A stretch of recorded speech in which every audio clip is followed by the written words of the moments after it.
V studio prihaja nekdanja predsednica vlade Republike Hrvaške, Jadranka. Vid voditelj na Radiu Robin. Ste tudi kaj plonkali mogoče? Ja, vseh sort smo počeli, samo da nam ni bilo treba se učiti. Slišal sem, da je bil v sošolec še en znan Slovenca, to drži. Džani Rijevec. In Džani Rijevec je v našem studiu. Direktno iz poroke v Vatikanu, a je tako, Džani, lep pozdrav. Kaj, to je za poročno darilo? Poročno darilo, evo.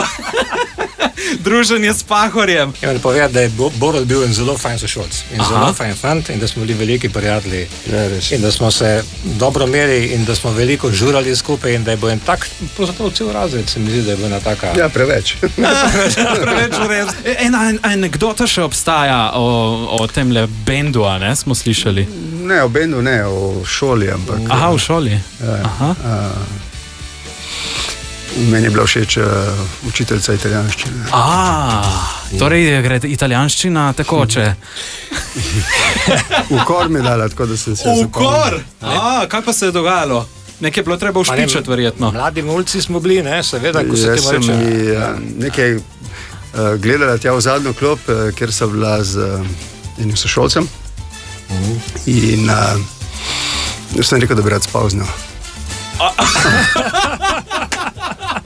A res? In potem je ponorela in sem dobil ukor in potem sem šel po koncu učne ure do nje in sem rekel, jaz bi se rad opravičil. No, je rekel, saj smo bili vsi mladi. Ampak potem sem rekel, učiteljica, jaz bi vseeno res spal z vami. In tudi mi bomo zdaj bolje spoznali vašo zgodbo s pomočjo ene osebe, ki jo zelo dobro poznate, vaš zelo dober prijatelj, baje se vedno dobita, ko obiščete domače goriške konce. A veste, kdo je to? Ja, teh ni veliko. Ni veliko, ne? Je pa med njimi Valter Valentinčič, je tako, Valter živjo. Lepo pozdravljeni. Zdravo, Valter. Zdravo vsem. Ja, kakšen mulj je bil Pahor? Dajmo to najprej razčistiti. Pahor je bil predvsem zelo zanimiv in pravzaprav se ga dobro spomnim, ko je on začel hoditi v osnovno šolo.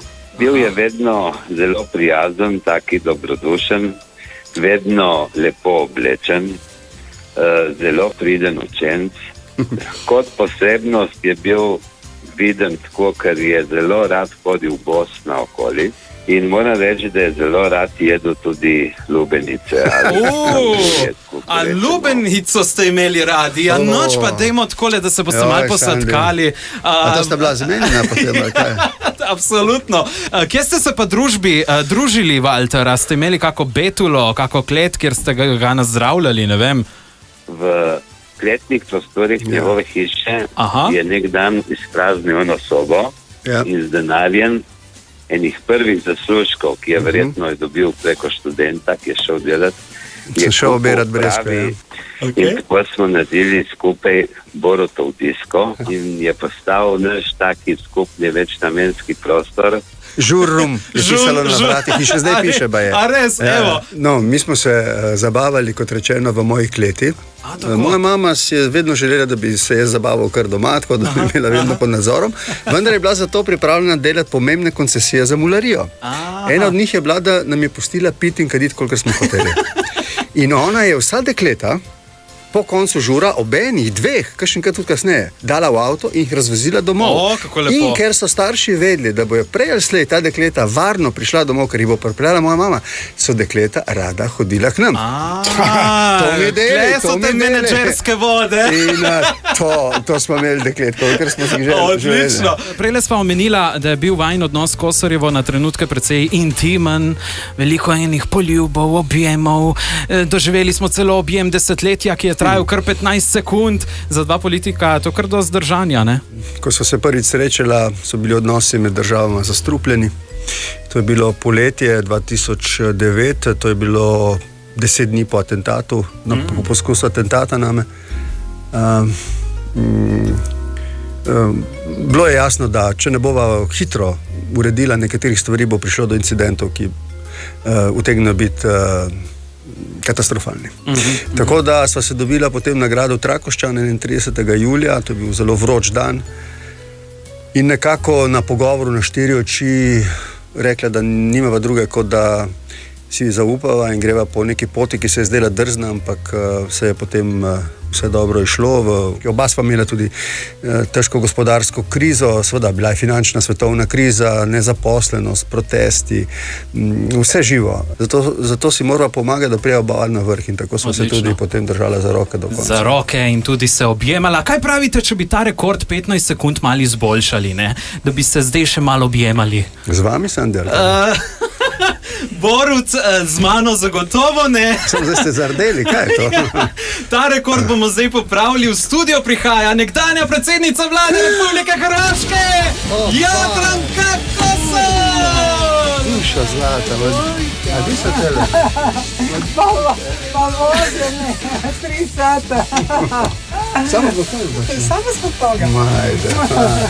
Jadranka Kosor je v našem studiu. Lepo pozdravljeni. Dobar dan, dobar dan. Ja, kako ste? Dobro, hvala. Evo, nakon duge vožnje, mislim skoro duge, nije tako strašno. Ja, 2 urci pa je, a ne? Da, više. 2,5 sata. A, tako. Ovaj se stolac vozi, ja. Lahko damo tudi tega, ki se ne vozi. Okej, evo ga, evo ga. Ja, evo, A ne vi pove. veste, da je bila Jadranka sjajna radijska voditeljca? A res? Ja. Novinarka. Novinarka, potem imamo zdaj 2 VIP voditelja tukaj v našem Poslušajte glas, to je radijski glas. To je radijski glas, zagotovo. Jadranka, povejte mi, kako vi doživljate Pahorja? Zakaj takšno prijateljstvo? Mislim da od političkih prijateljstava je ovo naše prijateljstvo jedno od meni najvažnijih i najznačajnijih i to je jedno od onih prijateljstava koje, tako ja mislim, evo i sada nakon svih tih pustih godina, je već onako forever. Ja, evo, Jadranka Kosor in Borut Pahor, najlepša hvala, da ste se odzvala temu povabilu. Nadaljevala pa boste tako, da vaju Robinovci pošiljamo na druženje in kosilo v gostilno Grad Kromberk in tja ne greste vsak svojim avtom, ampak vas zapeljemo, a mogoče veste s čim? S kolesom. S kolesom, ne? Mislim, zaradi ogličnega odtisa, ali kaj? Zapeljali vaju bomo s čisto pravo slovensko katrco! In katrca prihaja, ja ne, žal ni v vaši barvi, je pa katrca v taki rdeči barvi, no? Notri v katrci vaju čakajo tudi lokalne dobrote vseh 3 lokalnih destinacij. Borut in Jadranka, najlepša hvala za obisk v studiu, še veliko objemov, ljubčkov, da nama data program še za naprej, ne? In pridite skupaj na Goriško še kdaj. Jadranka, zdaj veste, kje smo. Nisam razumjela. Zdaj veste, kje je naš studio, tako da pridite na kavo. Da, ali nadam se da ćete me još zvati, da vam možda budem VIP voditelj. Odlično. VIP voditelj, vsako sredo popoldan na Radiu Robin.